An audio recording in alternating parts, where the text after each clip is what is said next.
Avant de plonger dans cette histoire incroyable, pensez à vous abonner à la chaîne et à activer la cloche. Ici, chaque récit a quelque chose à dire, et vous ne voudrez pas en manquer un seul. Un millionnaire voit une serveuse danser avec son fils handicapé, et trouve enfin le bonheur. William Anderson était l'incarnation même du succès à l'américaine. À 45 ans, il était à la tête d'Anderson Property, une des plus puissantes sociétés immobilières des États-Unis. Son empire s'étendait sur toute la côte, de l'agitation de New York aux plages ensoleillées de Miami, avec des immeubles prestigieux, des centres commerciaux, des hôtels de luxe et des gratte-ciel qui dominaient les horizons urbains. Il connaissait le pouvoir des chiffres, des contrats signés à la dernière minute, des négociations menées avec une poigne de fer. Ses poches regorgeaient de centaines de millions de dollars, ses comptes bancaires affichaient des sommes inimaginables pour la plupart des gens. Pourtant, dans cette réussite éclatante, William Anderson cachait une vérité bien plus fragile et solitaire.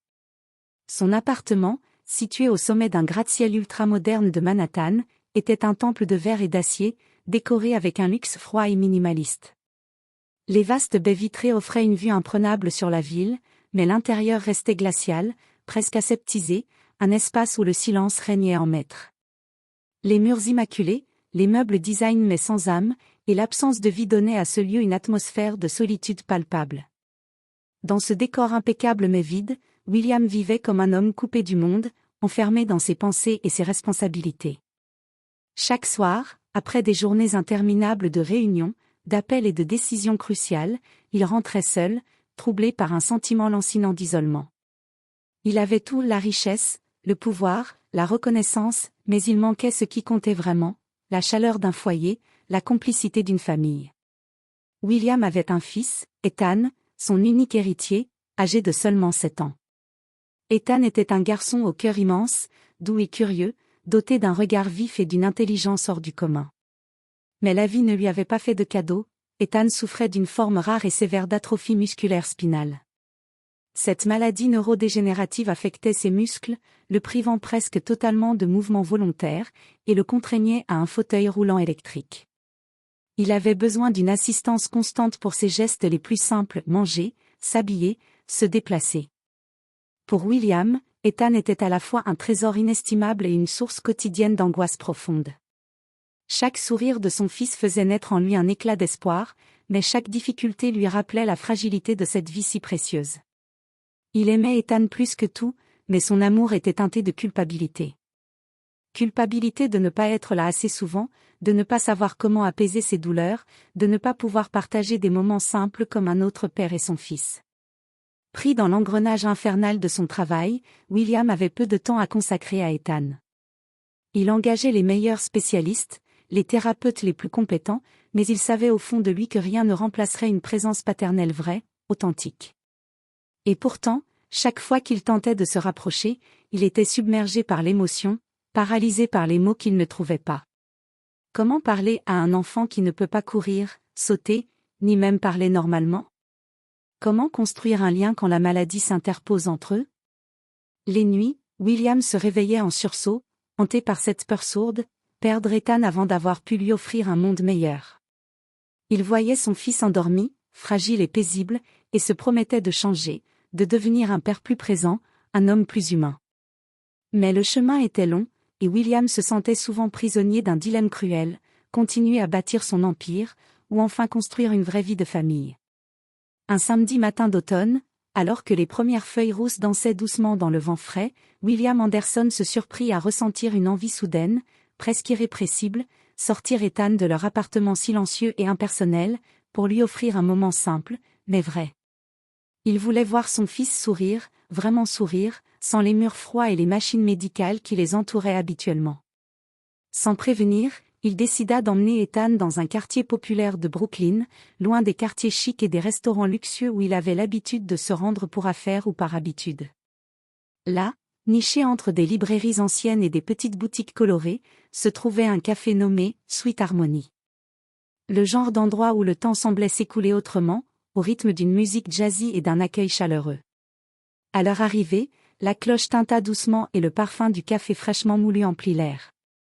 Le café vibrait d'une énergie tranquille, des rires discrets, des conversations feutrées, le cliquetis des tasses et, Au fond, une musique de piano et de contrebasse qui berçait la pièce.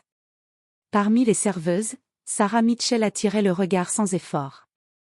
Une femme dans la trentaine, aux cheveux châtain clair relevés en un chignon désordonné, au visage doux éclairé par des yeux vifs et pétillants. Son sourire contagieux illuminait la salle, et chacun pouvait sentir la chaleur humaine qui émanait d'elle. Mais ce qui la rendait vraiment unique, c'était sa passion secrète, la danse. Lorsqu'elle ne servait pas les clients, Sarah se mouvait souvent dans un coin discret, laissant ses gestes raconter une histoire de grâce, de joie, de liberté. Quand William poussa la porte, poussant le fauteuil d'Ethan, Sarah eut immédiatement un regard de reconnaissance et de compassion. Elle s'approcha doucement du garçon, qui observait timidement le nouvel environnement.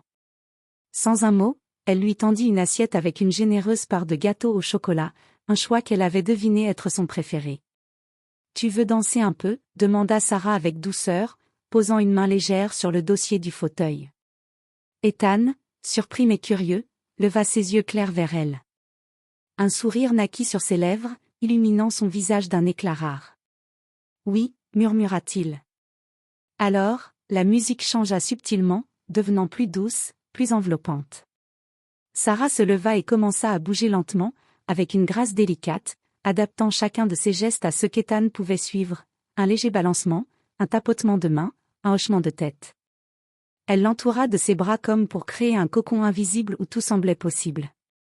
Peu à peu, elle invita Ethan à s'exprimer à travers ce langage du corps, l'encourageant à taper dans ses mains, à suivre le rythme avec sa tête, à sourire encore plus largement. Le café entier sembla suspendre son souffle. Les clients, touchés par la beauté de ce moment, cessèrent leur conversation, regardant en silence cette danse improvisée. William, au fond de la salle, sentit son cœur se serrer douloureusement.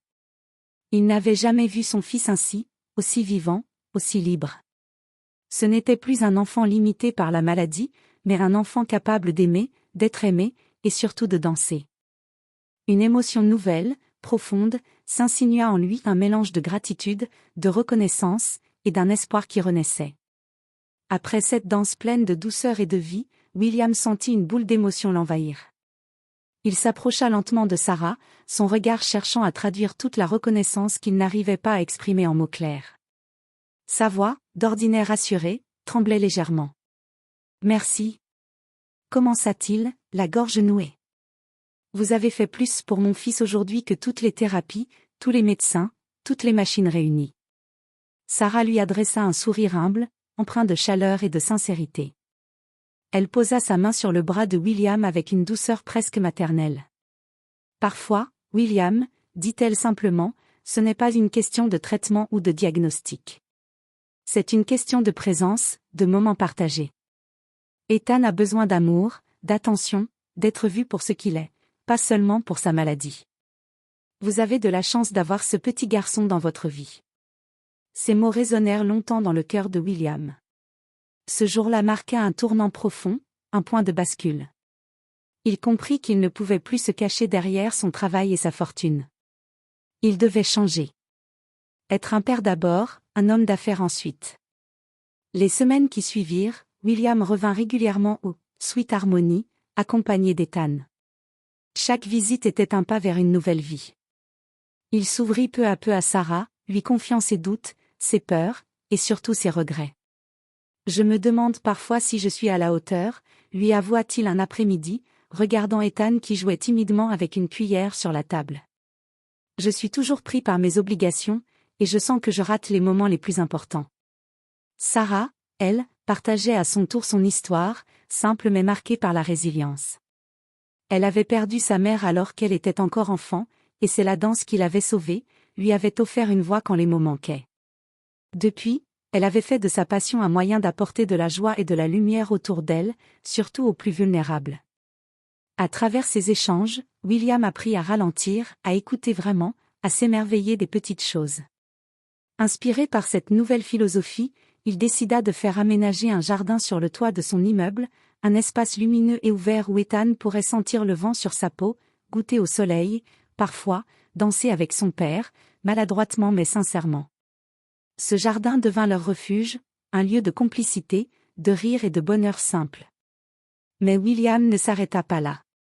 Touché par la force et le courage de son fils, et encouragé par Sarah, il créa une fondation dédiée aux enfants handicapés et à leurs familles.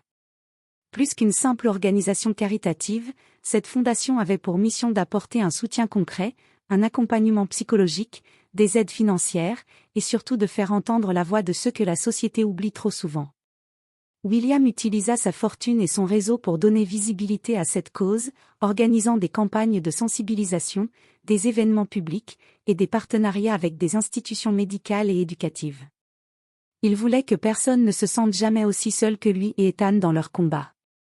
Ce chemin de transformation fut lent, parsemé de doutes et de difficultés, mais William avait trouvé enfin ce qu'il cherchait depuis toujours, un sens profond à sa vie, nourri par l'amour de son fils et la lumière d'une femme qui lui avait appris à voir au-delà des apparences. Avec le temps, Sarah et William tissèrent entre eux une complicité profonde, patiemment construite sur les fondations fragiles mais solides d'une humanité partagée. Leur amour commun pour Ethan, ce petit garçon courageux qui illuminait leur vie malgré les obstacles, devint le lien invisible qui les rapprochait chaque jour un peu plus. Ils ne se précipitèrent pas, conscients que leurs blessures passées, leurs peurs et leurs doutes nécessitaient un rythme doux, respectueux. Pourtant, au fil des semaines et des mois, cette tendresse qui les unissait s'enrichit, se transforma en un amour sincère et durable, un amour qui ne demandait rien d'autre que la présence de l'autre, un regard, un geste tendre. Pour Ethan, cette nouvelle famille choisie fut une véritable bénédiction. Il grandit entouré d'attention, de rire et de chaleur humaine. Sa maladie ne disparut pas, elle restait une réalité douloureuse et exigeante, mais elle ne fut plus le centre unique de son existence. Sa vie s'épanouit grâce à ces instants précieux, faits de caresses, de danses maladroites, de chansons partagées, et de promesses murmurées. Chaque jour apportait son lot de découvertes, de petits miracles d'amour qui lui donnaient confiance et espoir. William, quant à lui, découvrit enfin ce bonheur qu'il avait longtemps cherché sans le reconnaître. Ce bonheur n'était ni dans l'argent, ni dans le pouvoir, ni dans la reconnaissance sociale. Il résidait dans la simplicité d'un geste, d'un sourire échangé, dans la chaleur d'une présence humaine authentique.